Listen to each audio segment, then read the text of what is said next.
Bed time stories with रोशनी के माध्यम से मैं रोशनी एक बार फिर से आपका स्वागत करती हूँ।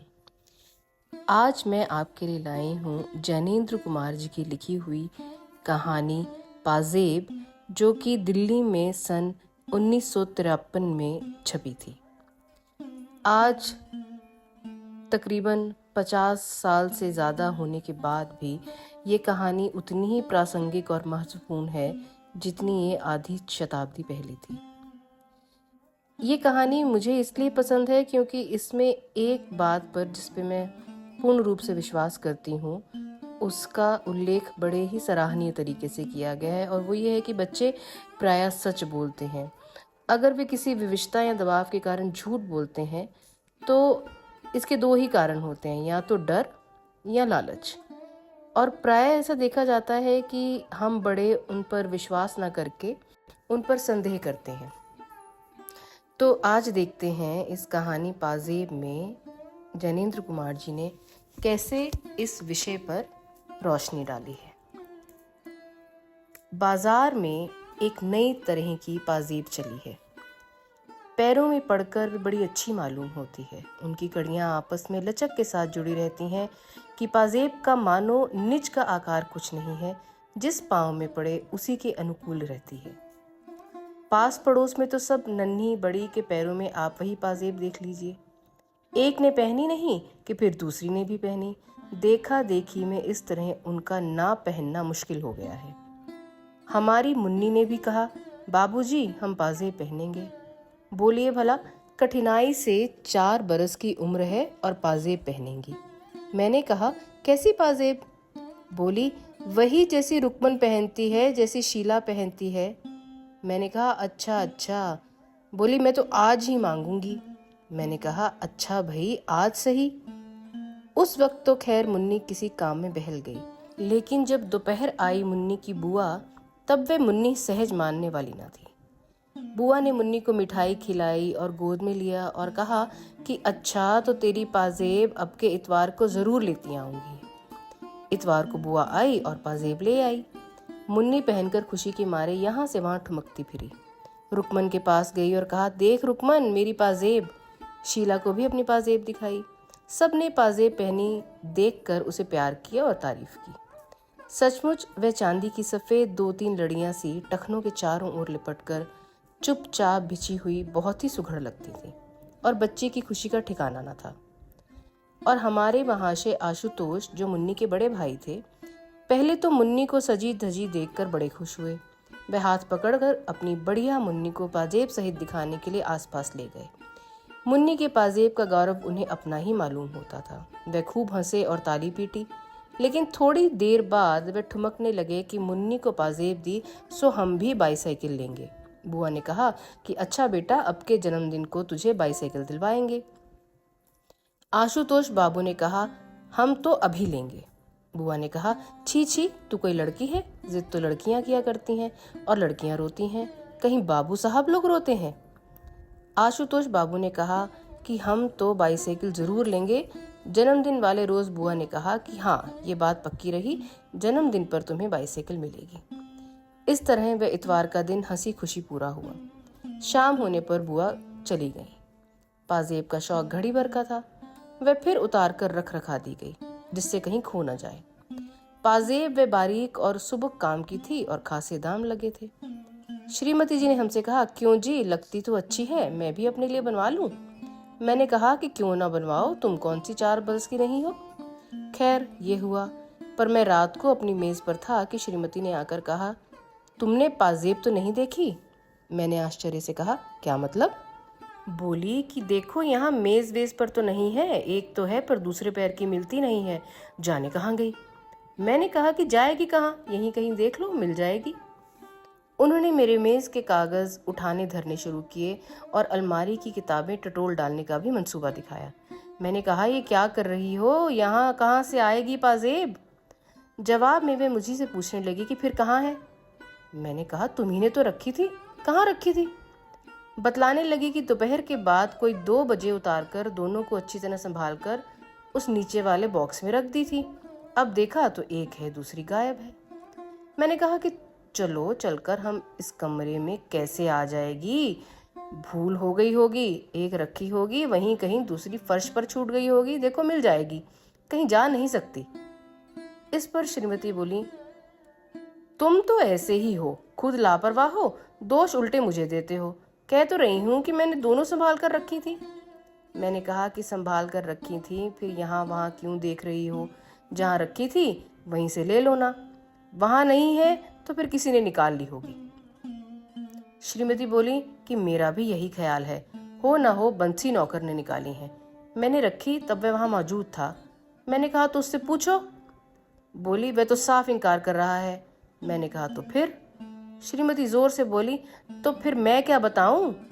तुम्हें तो किसी बात का फिक्र है नहीं, डांट कर कहते क्यों नहीं हो उस बंसी को बुलाकर, जरूर पाजेब उसी ने ली है। मैंने कहा कि अच्छा तो उसे क्या कहना होगा, ये कहूं कि ला भाई पाजेब दे दे? श्रीमती झल्लाकर बोली कि हो चुका सब कुछ तुमसे, तुम्ही ने तो उस नौकर की जात को शहजोर बना रखा है। डांट न फटकार, नौकर ऐसे सिर न चढ़ेगा तो क्या होगा? बोली कि कह तो रही हूं कि किसी ने उस बक्स से निकाल ली है और 16 में 15 आने बंसी है, सुनते ही नहीं, वही है।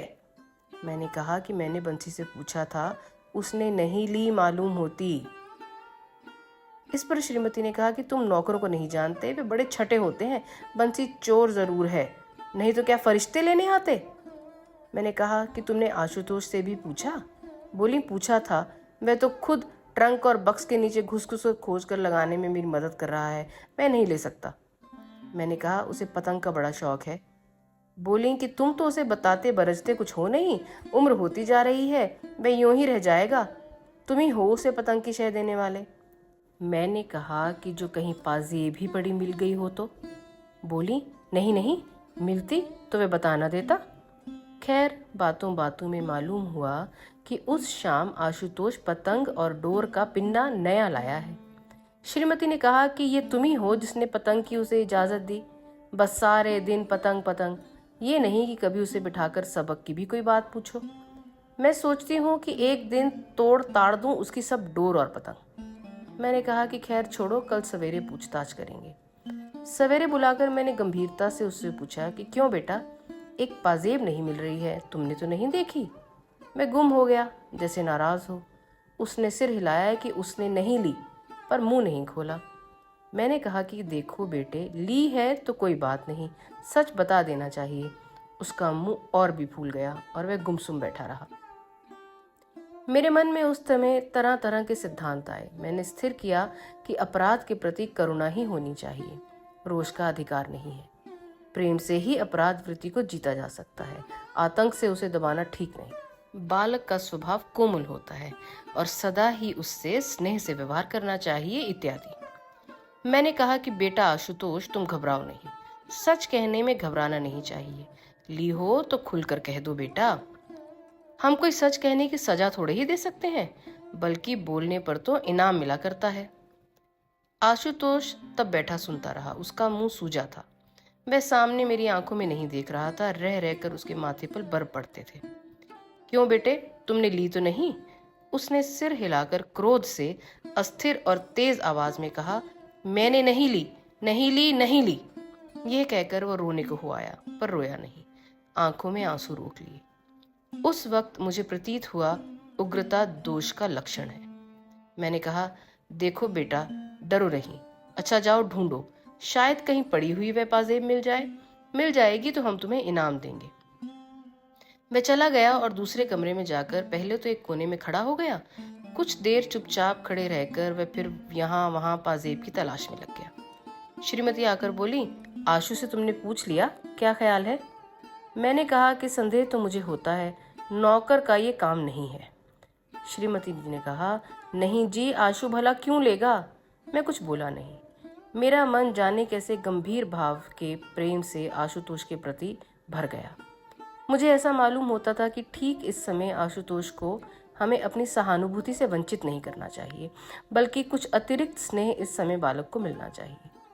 मुझे एक भारी दुर्घटना मालूम होती थी। मालूम होता था कि अगर आशुतोष ने चोरी की है तो उसका इतना दोष नहीं है, बल्कि ये हमारे ऊपर बड़ा भारी इल्जाम है। बच्चे में चोरी की आदत भयावह हो सकती है, लेकिन बच्चे के लिए वैसी लाचारी उपस्थित हो गई, ये और भी भयावह है। ये हमारी आलोचना है, हम उसे उस चोरी से बरी नहीं कर सकते। मैंने बुलाकर कहा, अच्छा सुनो, देखो मेरी तरफ देखो, ये बताओ कि पाजेब तुमने छुन्नू को दी है ना? वे कुछ देर कुछ नहीं बोला। उसके चेहरे पर रंग आया और गया। मैं एक एक छाया ताड़ना चाहता था। मैंने आश्वासन देते हुए कहा कि डरने की कोई बात नहीं है। हाँ हाँ बोलो, डरो नहीं। ठीक बताओ बेटे, कैसा हमारा सच्चा बेटा है? मानो बड़ी कठिनाई के बाद उसने अपना सिर हिलाया। मैंने बहुत खुश होकर कहा कि दी है ना छुन्नू को? उसने सिर हिला दिया। अत्यंत सांत्वना के स्वर में स्नेहपूर्वक मैंने कहा कि मुंह से बोलो, छुन्नू को दी है? उसने कहा, हाँ। मैंने अत्यंत हर्ष के साथ दोनों बाहों में लेकर उसे उठा लिया। कहा कि ऐसे ही बोल दिया करते हैं अच्छे लड़के, आशु हमारा राजा बेटा है। गर्व के भाव से उसे गोद में लिए मैं उसकी माँ की तरफ गया। उल्लासपूर्वक बोला कि देखो, हमारे बेटे ने सच कबूल किया है, पाजेब उसने छुन्नू को दी है। सुनकर माँ उसकी बहुत खुश हो गई। उसने उसको चूमा, बहुत शाबाशी दी और उसकी बलैयाँ लेने लगी। आशुतोष भी मुस्कुराया, अगरचे एक उदासी भी उसके चेहरे से दूर नहीं हुई थी। उसके बाद अलग ले जाकर मैंने बड़े प्रेम से पूछा कि पाजेब छुन्नू के पास है ना? जाओ मांग लाओ। ला सकते हो? आशुतोष मेरी ओर देखता हुआ बैठा रहा। मैंने कहा कि जाओ बेटे, ले आओ। उसने जवाब में मुंह नहीं खोला। मैंने आग्रह किया तो वह बोला कि छुन्नू के पास नहीं हुई तो वो कहाँ से देगा? मैंने कहा कि तो जिसको उसने दी होगी उसका नाम बता देगा। सुनकर वह चुप हो गया। मेरे बार बार कहने पर वह यही कहता रहा कि पाजेब छुन्नू के पास ना हुई तो वो देगा कहाँ से? अंत में हार कर मैंने कहा कि वह कहीं तो होगी। अच्छा, तुमने कहाँ से उठाई थी? कहाँ कहाँ पड़ी मिली थी तुम्हें? और फिर नीचे जाकर वह तुमने छुन्नू को दिखाई? हाँ। फिर उसी ने कहा होगा कि हम इसे बेच देते हैं। हाँ। कहाँ बेचने को कहा? कहा मिठाई लाएंगे? नहीं, पतंग लाएंगे। हाँ। सो पाजेब छुन्नू के पास रह गई? हाँ। तो उसी के पास होनी चाहिए ना, या पतंग वाले के पास होगी? जाओ बेटा, उससे ले आओ, कहना हमारे बाबूजी तुम्हें इनाम देंगे। मैं जाना नहीं चाहता था। उसने फिर कहा कि छुन्नू के पास नहीं हुई तो देगा कहाँ से? मुझे उसकी जिद बुरी मालूम हुई। मैंने कहा कि तो कहीं तुमने उसको गाड़ दिया क्या? क्या किया है, बोलते क्यों नहीं? मैं मेरी ओर देखता रहा और कुछ नहीं बोला। मैंने कहा, कुछ कहते क्यों नहीं? मैं गुमसुम रह गया और नहीं बोला। मैंने डपट कर कहा कि जाओ, जहां वो पाजेब है वहीं से लेकर आओ। जब वह अपनी जगह से नहीं उठा और नहीं गया तो मैंने उसे कान से पकड़कर उठाया। कहा कि सुनते हो, जाओ पाजेब लेकर आओ, नहीं तो घर में तुम्हारा काम नहीं है। उस तरह उठाया जाकर वह उठ गया और कमरे से बाहर निकल गया। निकलकर बरामदे में के कोने में रूठा मुंह बनाकर खड़ा रह गया। मुझे बड़ा क्षोभ हो रहा था। ये लड़का सच बोलकर अब किस बात से घबरा रहा है, ये मैं कुछ समझ न सका। मैंने बाहर आकर धीरे से कहा कि जाओ भाई, जाकर छुन्नू से कहते क्यों नहीं हो? पहले तो उसने कोई जवाब नहीं दिया, और जवाब दिया तो बार बार कहने लगा कि छुन्नू के पास नहीं हुई तो वो कहाँ से देगा। मैंने कहा कि जितने में उसने बेची होगी वह दाम दे देंगे, समझे ना? जाओ। तुम कहो तो। छुन्नू की माँ तो कह रही है कि उसका लड़का ऐसा काम नहीं कर सकता, उसने पाजेब नहीं देखी। जिस पर आशुतोष की माँ ने कहा कि नहीं, तुम्हारा छुन्नू झूठ बोलता है। क्यों रे आशुतोष, तेने दी थी ना? आशुतोष ने धीरे से कहा, हाँ दी थी। दूसरे ओर से छुन्नू बढ़कर आया और हाथ फटकार कर बोला कि मुझे नहीं दी। क्यों रे, मुझे कब दी थी? आशुतोष ने जिद बांधकर कहा कि दी तो थी, कह दो नहीं दी थी। नतीजा ये हुआ कि छुन्नू की माँ ने छुन्नू को खूब पीटा और खुद भी रोने लगी। कहती जाती कि हाय रे, अब हम चोर हो गए, कुलच्छनी औलाद जाने कब मिटेगी। बात दूर तक फैल चली। पड़ोस की स्त्रियों में पवन पड़ने लगी और श्रीमती ने घर लौटकर कहा कि छुन्नू और उसकी माँ दोनों एक से हैं। मैंने कहा कि तुमने तेजा तेजी क्यों डाली, ऐसे कोई बात भला सुलझती है? बोली कि हाँ, मैं तेज बोलती हूँ। अब जाओ ना, तुम ही उनके पास से पाजेब निकाल कर लाते क्यों नहीं? तब जानू जब पाजेब निकलवा लो। मैंने कहा कि पाजेब से बढ़कर शांति है, और अशांति से तो पाजेब मिल नहीं पाएगी। श्रीमती बुदबुदाती हुई नाराज होकर मेरे सामने से चली गई। थोड़ी देर बाद छुन्नू की माँ हमारे घर आई। श्रीमती उन्हें लाई थी। अब उनके बीच में गर्मी नहीं थी। उन्होंने मेरे सामने आकर कहा कि छुन्नू तो पाजेब के लिए इनकार करता है, वह पाजेब कितने की थी, मैं उसके दाम भर सकती हूँ। मैंने कहा, ये आप क्या कहती हैं, बच्चे बच्चे हैं, आपने छुन्नू से सहूलियत से पूछा भी? उन्होंने उसी समय छुन्नू को बुलाकर मेरे सामने कर दिया। कहा कि क्यों रे, बता क्यों नहीं देता जो तैने पाजेब देखी हो। छुन्नू ने जोर से सिर हिलाकर इनकार किया और बताया कि पाजेब आशुतोष के हाथ में मैंने देखी थी और वह पतंग वालों को दे आया है। मैंने खुद देखी थी, वह चांदी की थी। तुम्हें ठीक मालूम है? हाँ, मैं मुझसे कह रहा था कि तू भी चल, पतंग लाएंगे। पाजेब कितनी बड़ी थी बताओ तो। छुन्नू ने उसका आकार बताया जो ठीक ही था। मैंने उसकी माँ की तरफ देखकर कहा कि देखिए ना, पहले यही कहता था कि मैंने पाजेब देखी तक नहीं, अब कहता है कि देखी है। माँ ने मेरे सामने छुन्नू को खींचकर तभी धम धम पीटना शुरू कर दिया। कहा कि क्यों रे, झूठ बोलता है, तेरी चमड़ी न उधेड़ी तो मैं नहीं। मैंने बीच बचाव करके छुन्नू को बचाया।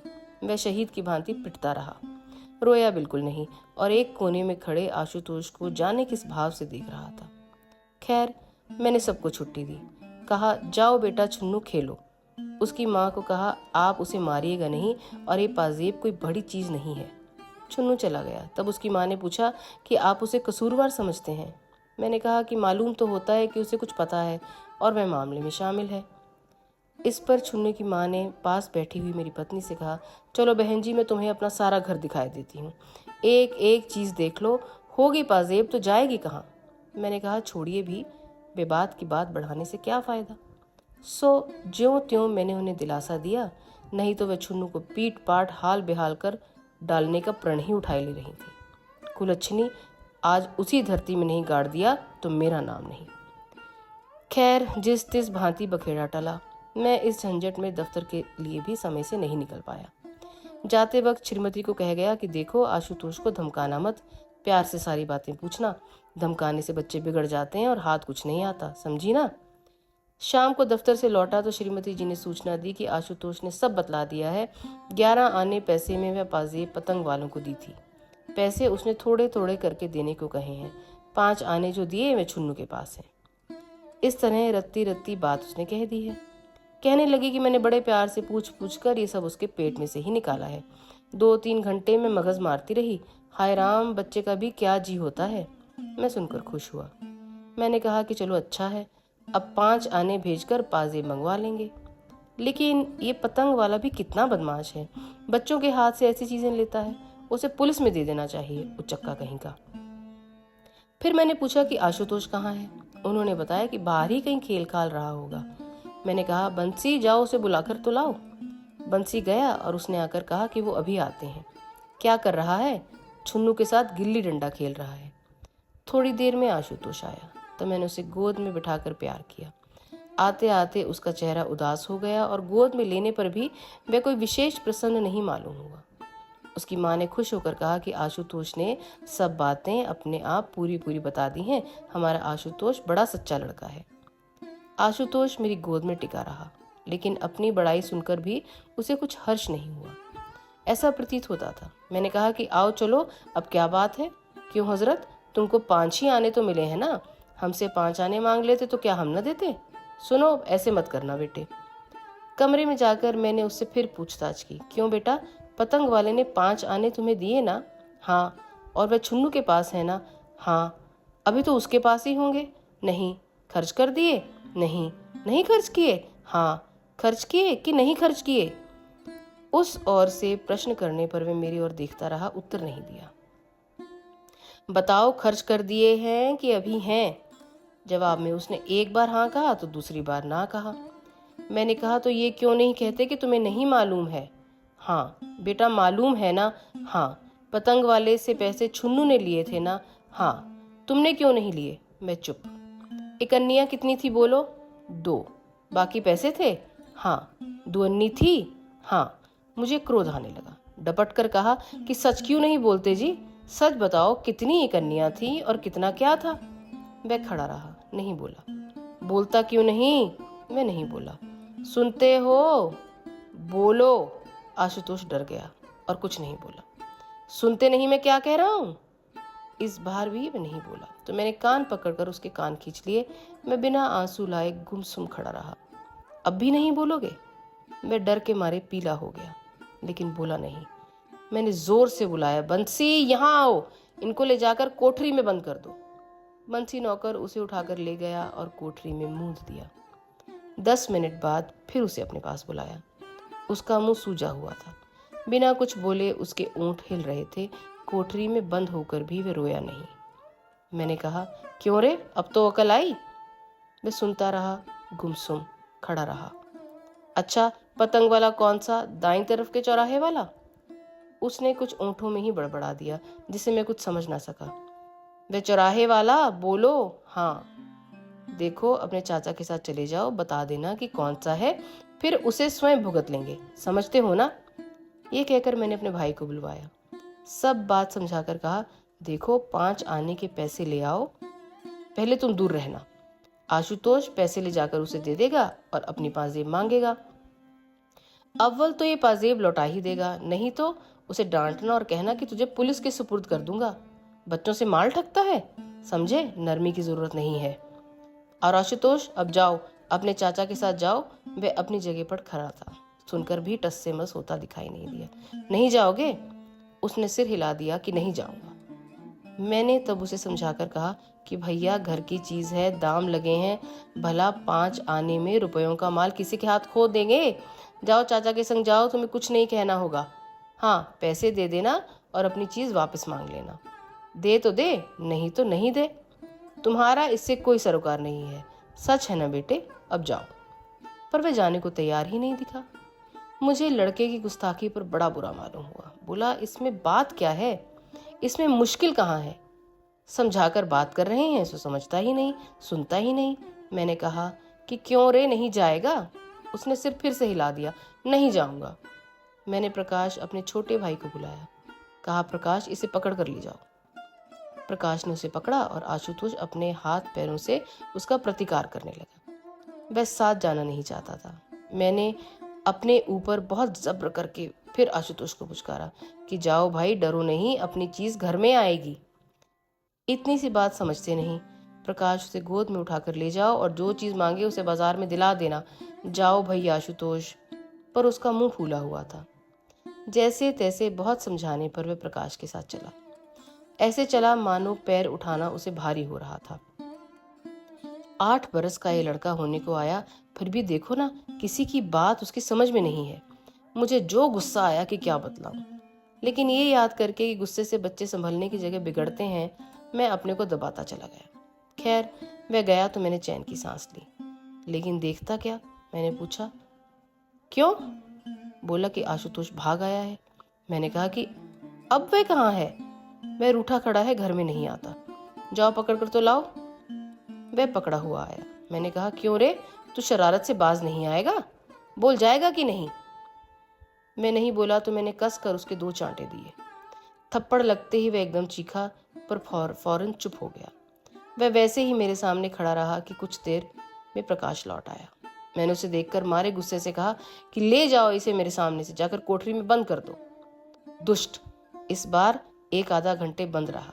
मुझे ख्याल आया कि मैं ठीक नहीं कर रहा हूँ, लेकिन जैसे कोई दूसरा रास्ता ही ना दिखाई देता। मार पीट कर मन को ठिकाने देने की आदत पड़ गई थी और कुछ अभ्यास ना था। खैर, मैंने इस बीच प्रकाश को कहा कि तुम दोनों पतंग वाले के पास जाओ, मालूम करना कि किसने पाजेब ली है, होशियारी से मालूम करना। मालूम होने पर रेखता करना, मुरव्वत की जरूरत नहीं, समझे? प्रकाश गया और लौटने पर बताया कि उसके पास पाजेब नहीं है। सुनकर मैं झल्ला गया। कहा कि तुमसे कुछ काम नहीं हो सकता, जरा सी बात नहीं हुई तुमसे, क्या उम्मीद रखी जाए? वह अपनी सफाई देने लगा। मैंने कहा, बस तुम जाओ। प्रकाश मेरा बहुत लिहाज मानता था। वह मुंह डालकर चला गया। कोठरी खुलवाने पर आशुतोष को फर्श पर सोता पाया। उसके चेहरे पर अब भी आंसू नहीं थे। सच पूछो तो मुझे उस समय बालक पर करुणा हुई, लेकिन आदमी में एक ही साथ जाने क्या क्या विरोधी भाव उठते हैं। मैंने उसे जगाया। वह हड़बड़ा कर उठा। मैंने कहा, क्यों, क्या हाल है? थोड़ी देर तक वह समझा ही नहीं। फिर शायद पिछला सिलसिला याद आया। झट उसके चेहरे पर वही जिद, अकड़ और प्रतिरोध के भाव दिखाई देने लगे। मैंने कहा कि या तो राजी राजी चले जाओ, नहीं तो फिर इस कोठरी में ही बंद रहोगे। आशुतोष पर इसका कोई विशेष प्रभाव पड़ा हो ऐसा मुझे मालूम नहीं हुआ। खैर, उसे पकड़कर लाया और समझाने लगा। मैंने निकालकर उसे 1 रुपया दिया और कहा, बेटा इसे पतंग वाले को दे देना और पाजेब मांग लेना, कोई घबराने की बात नहीं है, तुम समझदार लड़के हो। उसने कहा कि जो पाजेब उसके पास नहीं हुई तो वो कहाँ से देगा? इसका मतलब तुमने कहा ना कि 5 आने में पाजेब दी है, ना हो तो छुन्नू को भी साथ ले जाना, समझे? मैं चुप हो गया। आखिर समझाने पर जाने को तैयार हुआ। मैंने प्रेम पूर्वक उसे प्रकाश के साथ जाने को कहा। उसका मुंह भारी देखकर डांटने वाला ही था कि इतने में सामने से उसकी बुआ दिखाई दी। बुआ ने आशुतोष के सिर पर हाथ रखा, पूछा, कहाँ जा रहे हो? मैं तो तुम्हारे लिए केले और मिठाई लाई हूँ। आशुतोष का चेहरा रूठा ही रहा। मैंने बुआ से कहा कि उसे रोको मत, जाने दो। आशुतोष रुकने को उद्यत था। वह चलने में आनाकानी दिखाने लगा। बुआ ने पूछा, क्या बात है? मैंने कहा, कोई बात नहीं, बस जाने दो उसे। पर आशुतोष मचलने पर आ गया था। मैंने डांट कर कहा, प्रकाश इसे लेकर जाते क्यों नहीं? बुआ ने कहा कि क्या बात है, बताओ तो। मैंने पुकारा, बंसी तू भी साथ जा, बीच से लौटने ना पाए। सो मेरे आदेश पर दोनों आशुतोष को जबरदस्ती उठाकर सामने से ले गए। बुआ ने कहा, क्यों उसे सता रहे हो? मैंने कहा, कुछ नहीं, जरा यूं ही। फिर मैं उसके साथ इधर उधर की बातें ले बैठा। राजनीति राष्ट्र की ही नहीं होती, मोहल्ले में भी राजनीति होती है। ये भार स्त्रियों पर टिकता है। कहाँ क्या हुआ, क्या होना चाहिए इत्यादि चर्चा स्त्रियों को लेकर रंग फैलाती है। इसी प्रकार कुछ बातें हुई। फिर छोटा सा बक्सा सरकार कर बोली, इनमें वे कागज हैं जो तुमने मांगे थे। और यहाँ ये कहकर उसने अपनी वास्कट की जेब में हाथ डाला और पाजेब निकालकर सामने रख दी, जैसे सामने बिच्छू हो। मैं भयभीत भाव से कह उठा, ये क्या है? बोली कि उस रोज भूल से ये पाजेब मेरे साथ चली गई थी। तो श्रोताओं, कहानी तो ये बहुत लंबी है, लेकिन इसका जो मैसेज है वो बड़ा ही साफ सुथरा है। बच्चे मन के सच्चे होते हैं। हम वयस्क लोग उनको अपनी बातों में उलझा कर, मैनिपुलेट करके जो हमें सच लग रहा है वही उनसे कहलवाने की और मनाने की कोशिश करते हैं। लेकिन जैनेंद्र कुमार जी की अगर बात समझें तो ये सही नहीं है, और मैं इस बात में यकीन करती हूँ। चलिए, अब हो गया है समय सोने का, तो मैं लेती हूँ आपसे विदा और जल्द ही मिलूंगी आपसे एक नई और रोचक कहानी लेकर।